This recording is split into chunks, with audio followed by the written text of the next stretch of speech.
And welcome back to the show. The Selma Center for Nonviolence, Truth, and Reconciliation works to address both violence and conflicts affecting the United States of America. Now, the center envisions a transformed community where justice prevails, people are equipped to fulfill their full human potential, as well as creating equity in the systemic barriers to growth and development. And joining us now to discuss more is the Executive Director of the Selma Center for Nonviolence, Truth, and Reconciliation. We've got Ainka Jackson with us. And Ainka, thank you for joining us. Thank you. So glad to be here. We say long name, bigger purpose. That's it. That's it. And there is a big purpose to the work that you do, obviously. And when we talk about reconciliation and we talk about nonviolence and we look at our society today, we understand that racism still exists, bigotry still exists. And so that means there is a need for the work. And so first of all, thank you for the work that you're doing in a beautiful place in Alabama. And thank you for sharing with our audience. But share with us a little bit about the work that's being done, especially in heightened times like these where racism and bigotry still rears its ugly head. Yeah, I don't know that it's changed a whole lot here in Selma in terms of racism. I don't know that it's heightened for us because I don't know that it ever died down, unfortunately. Wow. So I'll tell you a little bit about how the center was founded, and I think that will ground us in sort of the story of Selma as well.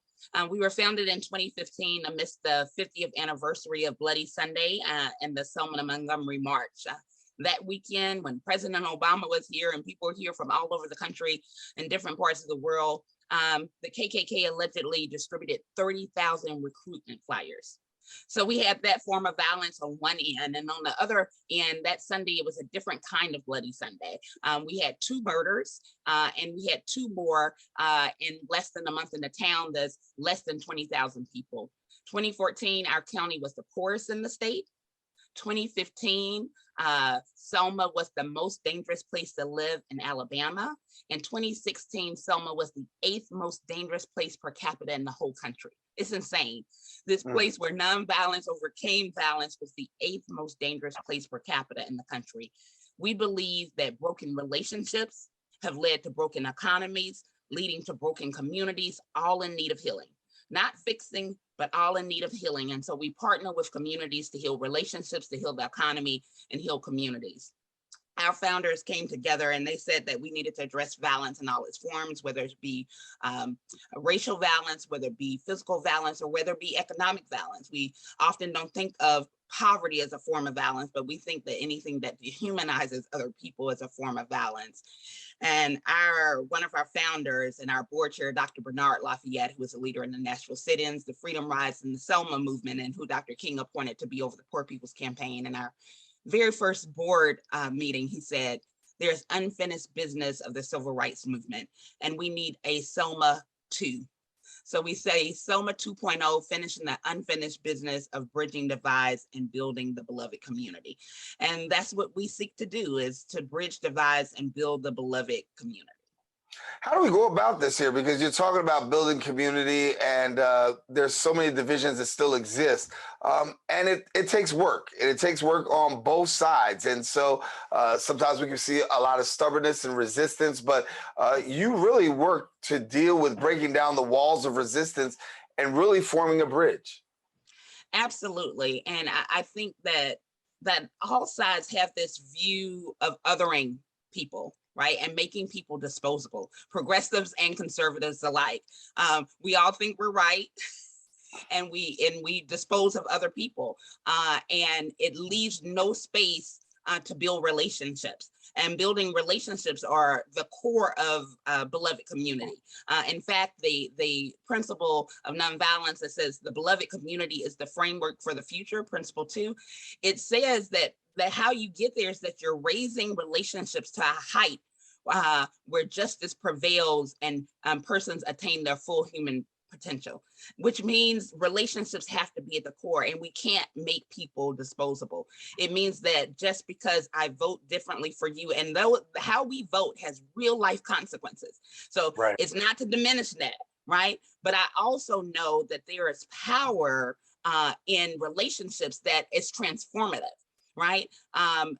We've had chat and choose before the pandemic is how one way we would build relationships with people in a local coffee shop. And a white evangelical Christian woman who was a Trump supporter, very different from me. We have a shared faith, but we exercised it very differently. But she told me once, she said that the problem with Black and white people is that we give grace and mercy to those we are in relationship with, and we're not in relationship with each other.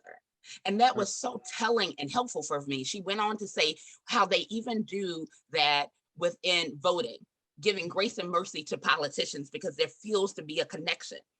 And I was able to share with her that, because she kept talking about how fathers need to be returned to the home, all the systemic barriers that block that.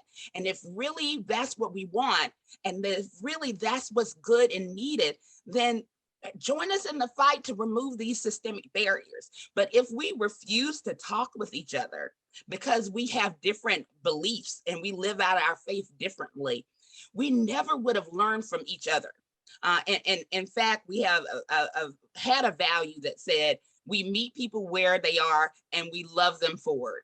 And realize how paternalistic that was, because it still said we're right and we're going to love you forward. Right. And so we had to change that to meet each other where we are, where you are, and we'll love each other forward, because we both have to grow and move forward. And talk about moving forward. How do you go about that, given the work that you're doing right now? So I know 2.0 is an extension of what's already existed, but walk us through, if somebody was to walk into your center, what would they experience in terms of moving things forward? So it depends upon the day. So one of the ways we do it is through training, right? And so we have restorative justice trainings where we are ensuring that the things that we have in common, like our values, are used to resolve conflict, right? To make sure that people's needs are met. That is that restorative justice culture is about making sure people's needs are met, whether you have offended or have been offended, right? That is making sure everybody, including the community, their needs are met. Whether that is Kenyan nonviolence conflict reconciliation, which is about using the principles and steps of nonviolence to reconcile relationships. So not just the conflict, right? Because sometimes we resolve conflict by just not talking to each other, right? But to reconcile those relationships and making sure that justice is present, right? Some people think that reconciliation is just touchy-feely, right? No, reconciliation requires justice. And so doing that training is really important. We're going to have a training of the trainers and a 2-day training with Dr. Bernard Lafayette coming up in the beginning of March, the first week in March. We always do that as a part of the Bridge Crossing Jubilee. Or our racial equity training. We designed a racial equity training called Beyond Divide and Conquer, Unite and Build. And it looks at how racism, race was literally created so to divide us, so a few could have a lot and a lot could have a little, and how we can resist that and build. And so in January, we're also doing that training, and we're going to be doing a training of the trainer. So if you want to train using that curriculum in March. And so that curriculum is really, really powerful because it uses stories, and stories are really so powerful because it's hard to argue with my story. You could argue with a lot of things, but my personal experience is hard to argue with. And we use first-person historical narratives, as well as people sharing their stories as a part of that, to look at how personal, cultural, and institutional racism and the role of power affects us all, and that there's a cost of racism to us all. So that's one way. We partner with the Black Belt Community Foundation as a part of Truth, Racial Healing, and Transformation with the Kellogg Foundation. And there are a lot of initiatives around that. And our theory of change is that in order for transformation to occur, there has to be heart and mind work, action with hearts and minds. And so we focus on narrative change, changing the false narrative of the hierarchy of human value. And racial healing and relationship building, so doing that heart and mind work, and material conditions work. So around law, economy, and separation. And separation is like segregation in schools, housing, social separation. And when you're working in both of those, and everybody doesn't have to do all of those, but it does mean that collectively we need to be in partnership with each other doing those things, because that's when transformation happens. It won't happen just by trying to affect material conditions. It also won't just happen because people are suffering right now. So I can't wait for your heart and mind to change while I'm suffering now. So it has to be a marriage between the two for transformation to occur. And so doing that work with the Kellogg Foundation is a major piece of what we do. And the last piece I'll focus on is not the only thing we do, but the last piece I'll focus on is this piece around physical violence. I said that in 2016, we were the 8th most dangerous place per capita in the country. Well, we have surpassed our number of murders already this year, greatly surpassed that this year. And so I don't know we'll land compared to other people in the country, because violence has increased for the nation. But it has been bad here. And our young people, we've had a lot of murders of young people, and young people murdering people. We had a school shooting at the end of March. And since then, there's been a lot of retaliation, unfortunately. And so this program that we're starting is very crucial to stopping the retaliation that is so often happening in our community. And so this street outreach worker program, where it's like people who used to live a particular life, but don't anymore, right? And want differently for their community, but their community knows them and their community trusts them. And that's very important, because the community will tell them things that they won't tell police officers. It doesn't matter how much community policing is done, how wonderful some police officers may be. It's just some things, because of the history of policing in this country, that people are not going to tell police officers. So you need somebody else that people feel comfortable talking to, that can intervene, not to do police officers' jobs, but who can help prevent retaliation, who can talk to people at the hospital or at the scene or at schools, to make sure to get the information needed to stop retaliation. But there's a victim services piece of that too, though. So when there is violence, to ensure that families are getting what they need to heal, because a lot comes up, right? It's much easier for me to feel the need to retaliate if my needs aren't being met. And so making sure those families' needs are being met, whether that's helping to plan a funeral, whether that's helping to get counseling, whether that's going through victim compensation process, whatever those needs are. And the last piece to this program that is all rooted in nonviolence, unlike some of the other models, this one is grounded and rooted in nonviolence. And that was very, very important for us, because of the history of our community with nonviolence, but also we knew that we needed a cultural shift, and that nonviolence undergirding that is important. And so that last piece of this beloved community, beloved healthy community model of this violence intervention program is education and employment opportunities program, to make sure that in working with those most likely to shoot or be shot, that they have something else, right? That there are education and employment opportunities. And eventually our hope is to make sure it's not just having a good job, but helping them to tap into their purpose and being able to prosper from their purpose.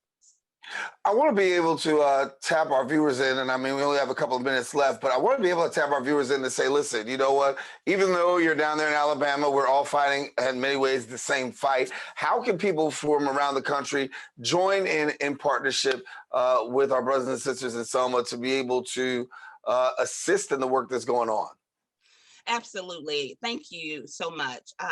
I'll say two things to that. Selma has changed the world not once, but twice. It was in 1865, after the Battle of Selma, when the Union soldiers took over Selma because of the stronghold of the Confederacy.